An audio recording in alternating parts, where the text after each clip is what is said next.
sampaikan di dalam komunikasi, baik itu pengetahuan maupun sikap, tetapi tetap saja ibulah pada akhirnya di dalam keluarga yang akan memastikan apakah perilaku itu memang dilaksanakan atau tidak.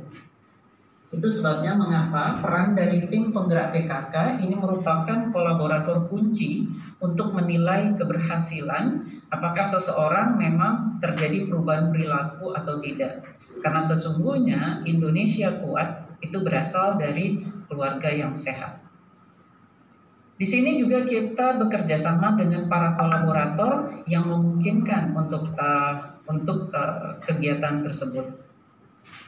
Kemudian dari situ nanti kita juga melakukan pemeriksaan berat badan, tinggi badan, indeks massa tubuh, pemeriksaan glukosa darah puasa, kemudian pemeriksaan tekanan darah.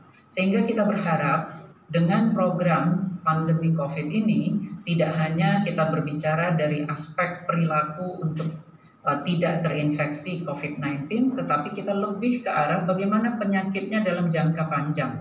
Sehingga nantinya faktor yang akan mempengaruhi perburukan apabila pasien tersebut terkena infeksi COVID itu bisa kita tekan, dan hasil dari program ini juga tidak hanya terbatas pada masa pandemi saja.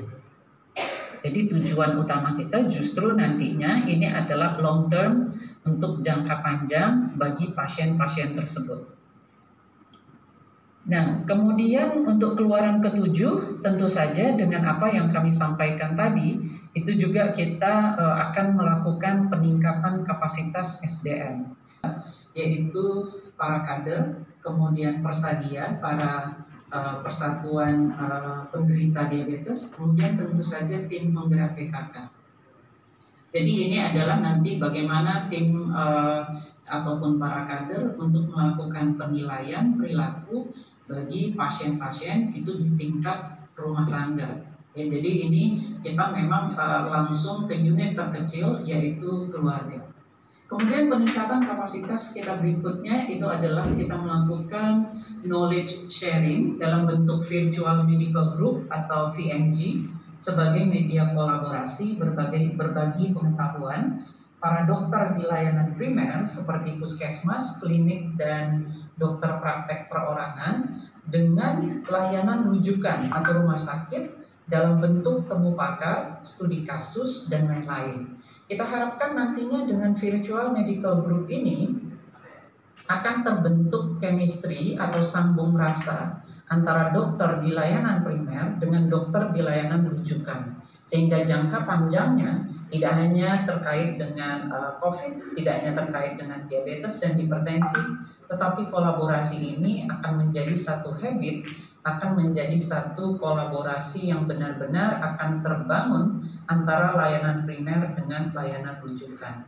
Harapannya seperti itu. Jadi ini hanya merupakan sebagai trigger saja sebenarnya program ini.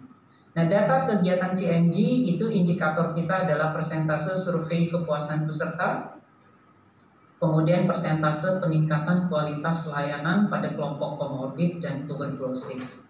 Kolaborator kita tentu saja adalah seluruh dokter yang bekerja di layanan primer maupun di layanan rujukan di fasilitas kesehatan tertentu. Nah, kemudian keluaran ke-8 ini adalah keluaran yang terakhir, ini adalah analisis kita melakukan tersedianya, kita berharap